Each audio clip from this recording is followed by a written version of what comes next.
All right, so today we're going to get into reaction mechanisms.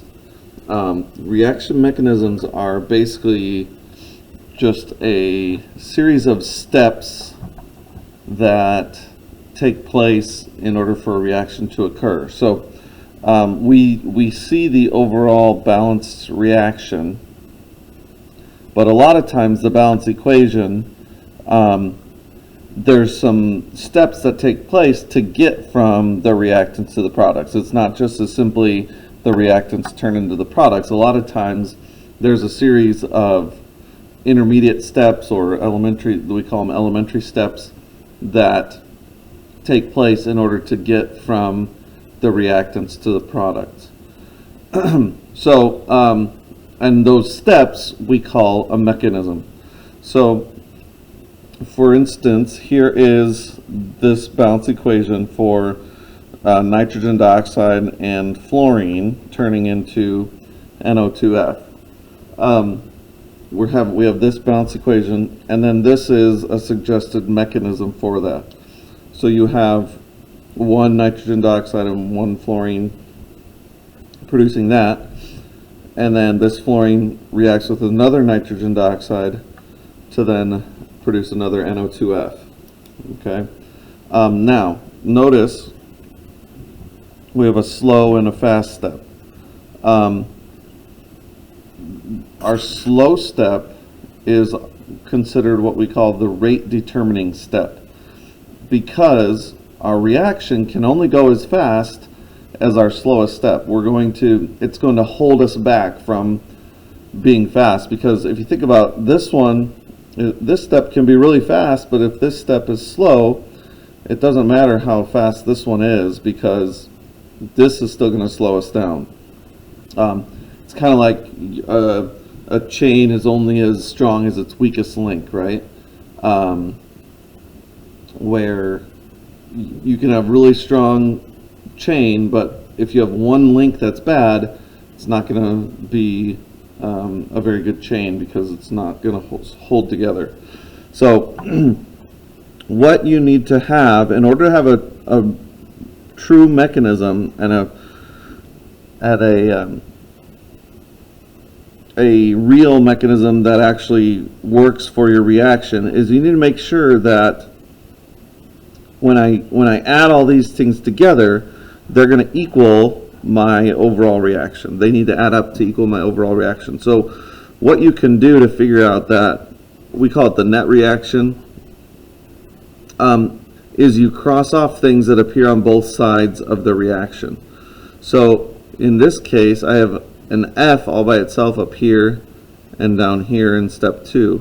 So what I can do is actually cross these off, cancel those out, kind of like with a net ionic equation.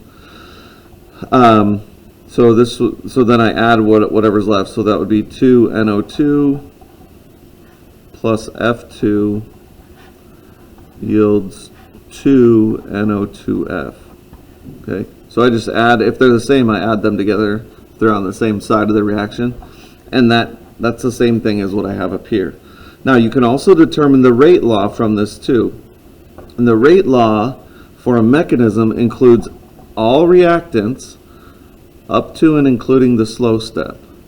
So in this case, since my slow step is step 1, I would write rate equals K and then my reactants, NO2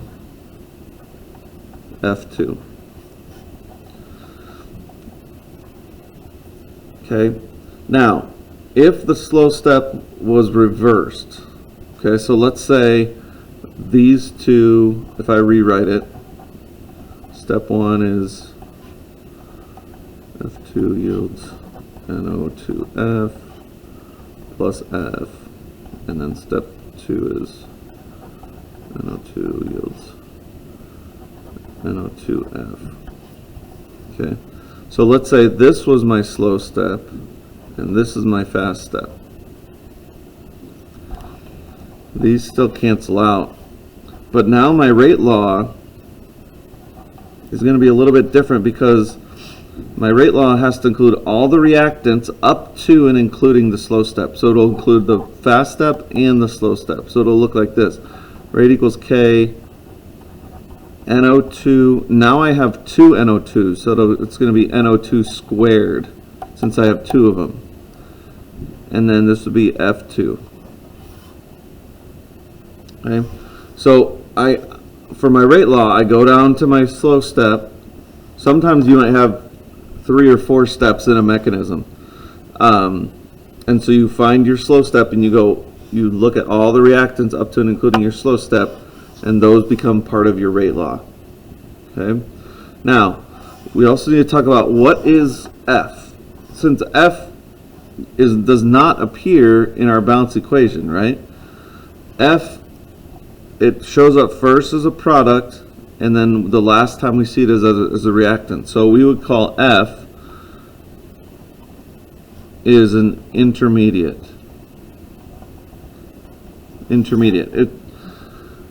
That just means that it appears somewhere in the mechanism. It's like a go-between kind of, but it's not actually part of the overall equation or reaction. Then an intermediate, the first time you'll see it is a product, and then the last time you'll see it is as a reactant. Now you'll also see catalysts. There's no catalyst in this one, but a catalyst, the first time you'll see that, it'll be in the reactants of the first step. So the first time you'll see a catalyst is as a reactant, and the last time you'll see it as a product. So it's kind of a reverse. But a catalyst is used, remember, to speed up the rate of the reaction. And catalysts do go into your rate law as well. I think that's about it. Let me know if you have any questions, and we will see you later.